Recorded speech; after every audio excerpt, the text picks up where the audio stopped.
আসসালামু আলাইকুম। আজকে আমি আমার এই ভিডিওতে আলোচনা করব কিভাবে ক্যাপকাট দিয়ে কোনো ভিডিওকে ক্রপ করতে হয়। অনেকে ভিডিও করার পরে ক্রপ করতে পারে না, তো আমি আজকে অত্যন্ত সহজভাবে এটি নিয়ে আলোচনা করব। তো ক্যাপকাট একটা সফটওয়্যার, এটা তোমাদেরকে আগে প্লে স্টোর থেকে ইনস্টল করতে হবে।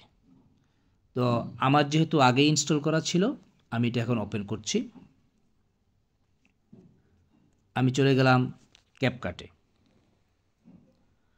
তো ক্যাপকাট ওপেন হতে সময় নিচ্ছে। ওকে, এবার ভিডিও ক্রপ করতে হলে বা এডিট করতে হলে এখানে যে নিউ প্রজেক্ট আছে সেই নিউ প্রজেক্টে যেতে হবে। নিউ প্রজেক্টে গেলাম, যাওয়ার পরে গ্যালারি থেকে যত ভিডিও থাকবে সবগুলি এখানে ওপেন হয়ে যাবে। আমি যে কোনো একটা সুবিধা অনুযায়ী আমি একটা ভিডিও নিয়ে নিলাম। আমি এই ভিডিওটা নিয়ে নিলাম। আচ্ছা, এবার এটাকে ক্রপ করতে হলে নিচে যে অ্যাড অপশন আছে সেখানে যেতে হবে। অ্যাড অপশন যাওয়ার পরে ভিডিওটা আমার সিলেক্ট হয়েছে। এখন আমাকে এই ভিডিওটা আমি এডিট করতে পারবো। তো এডিট করার জন্য আমাকে ক্রপ করার জন্য কি করতে হবে, এই যে ভিডিওর উপরে এখানে আমাকে ক্লিক করতে হবে। ক্লিক করে ভিডিওটা সিলেক্ট হয়ে যাবে। সিলেক্ট হয়ে গেছে ভিডিওটা, দেখো। তো সিলেক্ট হয়ে যাওয়ার পরে এবার আমরা দেখি যে নিচে কিছু আইকন আছে, কিছু অপশন রয়েছে, সেই অপশনগুলি আমাকে যেতে হবে।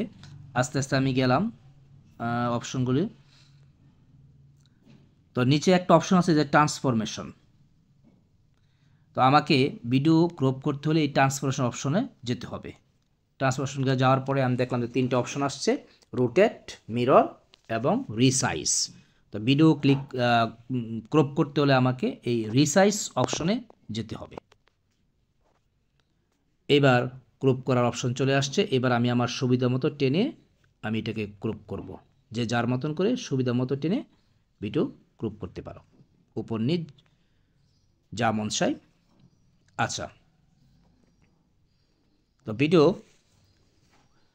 আমি আমার নিজের মতো করে ক্রপ করে নিলাম। ওকে, ক্রপ করা শেষ হলে দেখেন নিচে আরও কিছু অপশন আছে, যখন ভিডিও কার কোন সাইজে কে কোথায়, যদি কেউ যদি ইউটিউবে আপলোড দিতে চাইলে 16:9 যেতে হবে। ফেসবুক এবং বিভিন্ন রেশিও আছে, কেমন ছোট বড় এগুলো হবে। করার পরে ক্রপ করা কমপ্লিট হয়ে গেলে এবার আমি উপরে টিক চিহ্ন দিয়ে দিলাম। বাস, এবার আমার ভিডিওটা কী হয়ে গেছে, ক্রপ হয়ে গেছে। নিজের মতন ক্রপ করে নিলাম।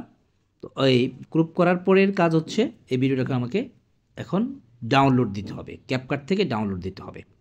তো ডাউনলোড দেওয়ার জন্য দেখো উপরে সবার উপরে এক্সপোর্ট নামে একটা অপশন আছে। এই যে এক্সপোর্ট নামে একটা অপশন আছে, সেই এক্সপোর্ট নামে অপশন আমাকে যেতে হবে। ওকে, আমি এক্সপোর্ট নামে অপশনে ক্লিক করলাম। এই যে আমার ভিডিও এখন ডাউনলোড হওয়া শুরু হইলো। এভাবে অপেক্ষা করতে হবে 100% ডাউনলোড হওয়ার আগ পর্যন্ত। আর এরকম সুন্দর সুন্দর ভিডিও পেতে হলে আমার চ্যানেলটাকে অবশ্যই সাবস্ক্রাইব করে রাখবেন আপনারা। আমি পরবর্তীতে ক্যাপকাটের A to Z নিয়ে আলোচনা করব।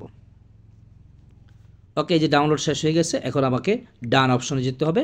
বাস, আমার ভিডিওটা এখন কী হয়ে গেছে, ডাউনলোড হয়ে গেছে। সো আজকে এটুকু, ভালো থাকেন।